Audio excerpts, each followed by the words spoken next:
François. Est-ce que vous m'entendez? Oui, c'est parfait. Je vous apporte le salut fraternel du SNUDI 32. Depuis les dernières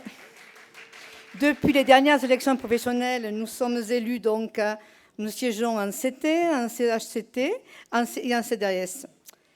Il paraît que notre élection n'est pas passée inaperçue, donc on va continuer sur ce chemin-là. Le 19 septembre, voici ce que nous disions dans notre déclaration liminaire du CHCT.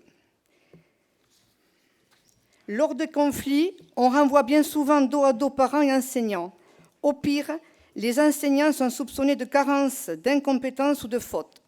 Cas de forme qui ont pu pousser à des gestes terribles des collègues d'autres départements. Nous ne pensions pas à ce moment-là que nos paroles seraient aussi graves aujourd'hui. Triste réalité et évidemment, excusez-moi, j'ai perdu, tac, tac, et aboutissement de la détérioration de nos conditions de travail. Cependant, autre circonstance, le 3 octobre, nous étions en CT l'après-midi. Et donc, à la demande des organisations syndicales élues, et après l'accord de notre DAZEN, une minute de silence a été observée avant le début de ce CT. Porter les revendications est l'essence même de notre syndicat, et nous mettons tout en œuvre pour le réaliser. Il se trouve que,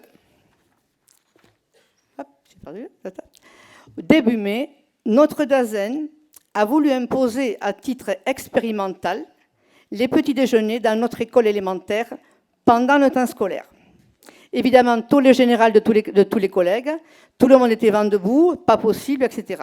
Après avoir appelé notre IEN, il nous a été demandé d'obéir et de nous plier donc à la demande de notre DAZEN, puisque nous étions des fonctionnaires. Nous avons répondu que les fonctionnaires, bien entendu, mais que les fonctionnaires obéissaient à la réglementation en vigueur et non une réglementation peu formelle. Nos collègues ont résisté malgré toutes les pressions. Seul le directeur, à force, pressé par l'IEN, a cédé et a accepté de faire dans sa classe une semaine. Tous les autres ont dit non.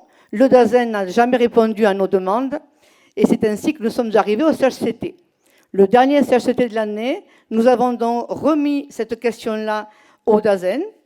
Pourquoi avait-il voulu nous imposer cette réglementation? Et voici quelle a été sa réponse. Je ne pouvais pas vous donner suite à votre demande, car j'avais agi en dehors de toute réglementation. J'assume ma responsabilité. Oui, si. Nous avons un DAZEN particulier. Il a donc assumé sa responsabilité et nous a annoncé tranquillement que non seulement notre école ne serait plus donc l'école pilote pour ce genre d'expérimentation, mais que d'autres écoles, pourtant volontaires à ce moment-là, avaient donc été priées de cesser cet exercice-là, tellement les petits déjeuners ne ressemblaient à rien. Voilà. Et que donc, il n'y aurait plus d'expérimentation et de petits déjeuners à l'école dans notre département. Voilà. Je voudrais remercier pour tous ces conseils Roland et Guy qui nous ont aidés dans cette discussion-là, et remercier le bureau de publication qui a donc publié un communiqué dans la foulée. Notre département est un petit département. Oui, bien sûr. Je vais donc aller très vite. Notre dernière RIS a vu la présence de 24 collègues avec 2 adhésions qui ont suivi. Et à ce sujet-là, je voudrais remercier notre camarade voisin Marc Guillon pour tout l'apprentissage qu'il nous a fait. Merci beaucoup. Vive le syndicalisme libre et indépendant. Vive le SNUDO-FO.